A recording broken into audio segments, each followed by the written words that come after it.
controlled demolition. And Watson, you might also add, it's a great article, but the firemen saying there was molten metal, there were bombs going off, the police saying, get back, they're going to blow it up. And also what that Dutch engineer, when he's shown Building 7, saying, that's controlled demolition. Just so people get an idea, this is just basically nuts and cherries on top of the sundae that just pile up and pile up. But this guy is a prestigious reporter and correspondent for BBC, coming out and saying that he was told this by one of the biggest controlled demolition firms out there. This is certainly an incendiary report you've got up at prisonplanet.com. Top construction firm, WTC, destroyed by controlled demolition. Paul Watson.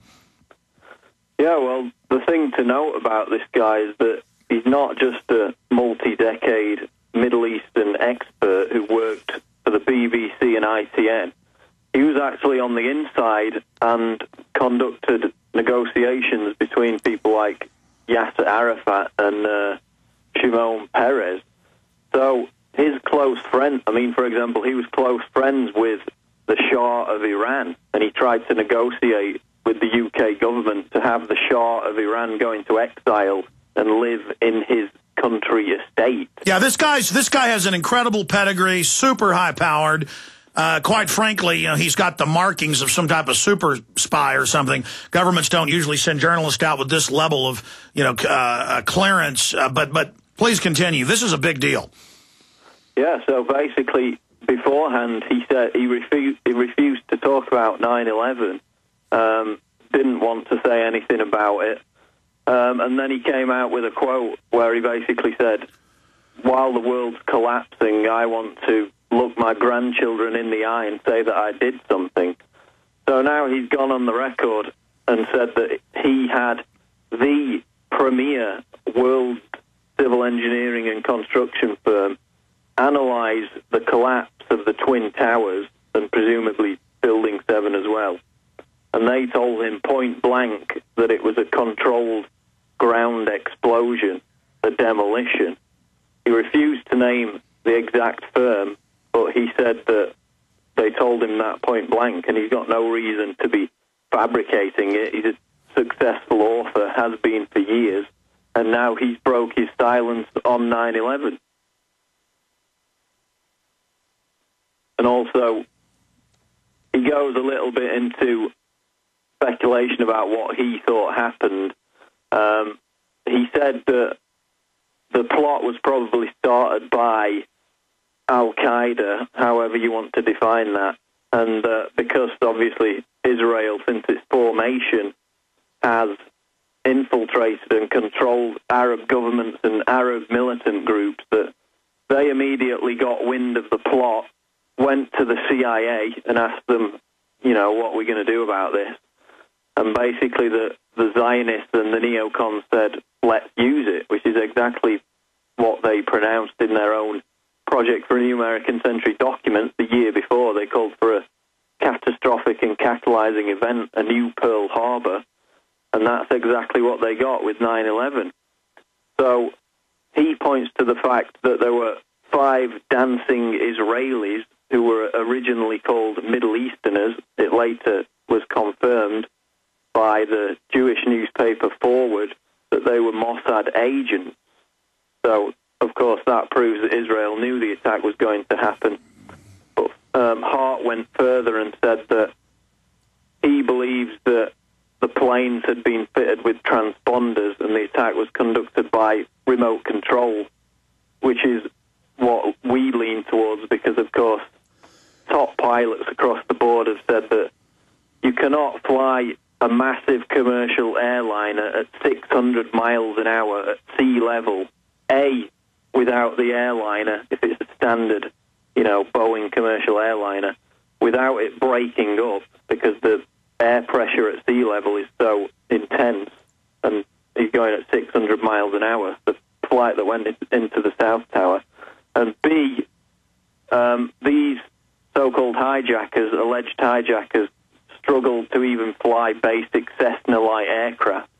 So the fact that they were able to pull off flight maneuvers that would have been outside the skill of, top guns, as many pilots have said, strongly indicates that it was attack.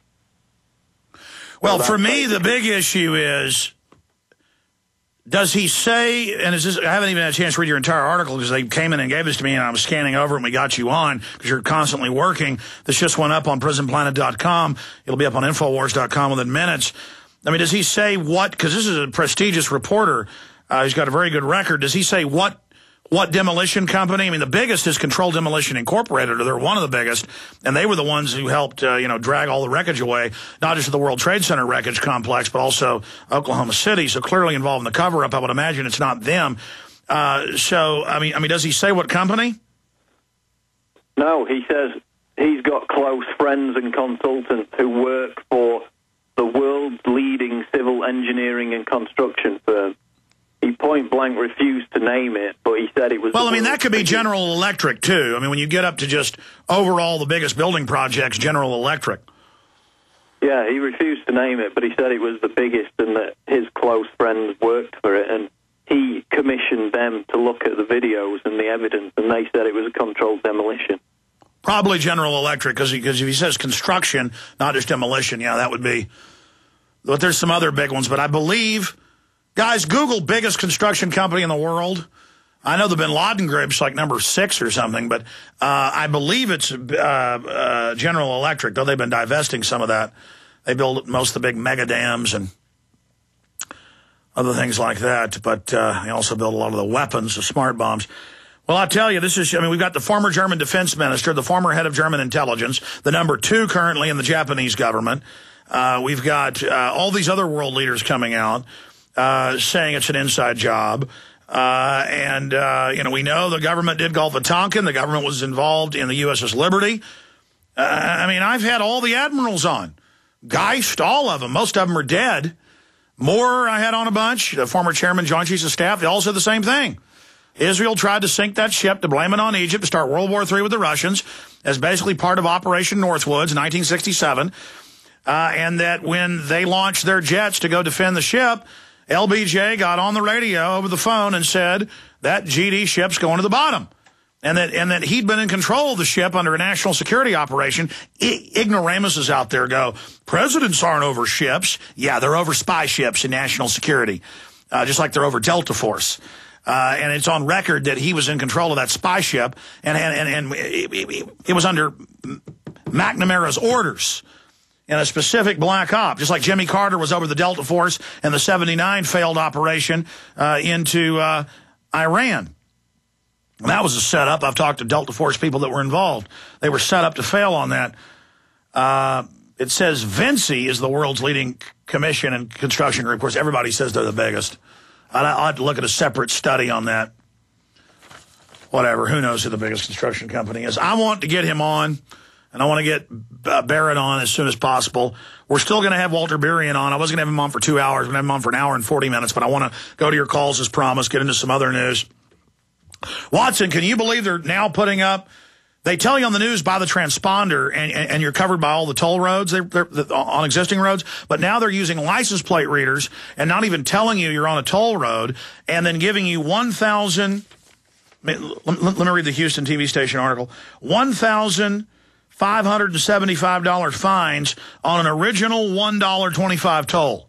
And then now they're announcing all of your roads in England will be pay by the mile, and there'll be no judge, no jury. They're just going to send you magical bills. I mean, they're admitting Bin Laden fake videos. They're admitting the government grows the opium. They're coming out in plain view and going, okay, yeah, so what? We were going to blow up Building 7. But, I mean, they're just admitting everything. Yeah, and with the road toll thing, they're saying that there's going to be massive public resistance, which might stop them from getting it through. But as I point out in the article, British people already pay road tax. They also pay council tax, which goes towards road maintenance. So they're already taxed twice for the roads, and now they're going to make us pay tolls as well. And the Rothschilds are the ones pushing it.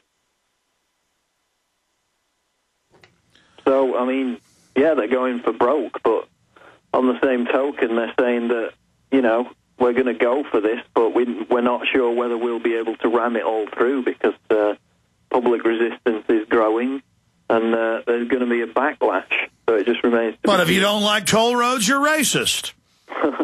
yeah, that'll be the next thing, I guess. No, they're already attacking Rand Paul, Republican websites, going, he's a delusional fruit. He believes there's something called SPP. He believes there was a North American highway. Public U.S. government maps, statements, meetings, 83 of the major highways turned into international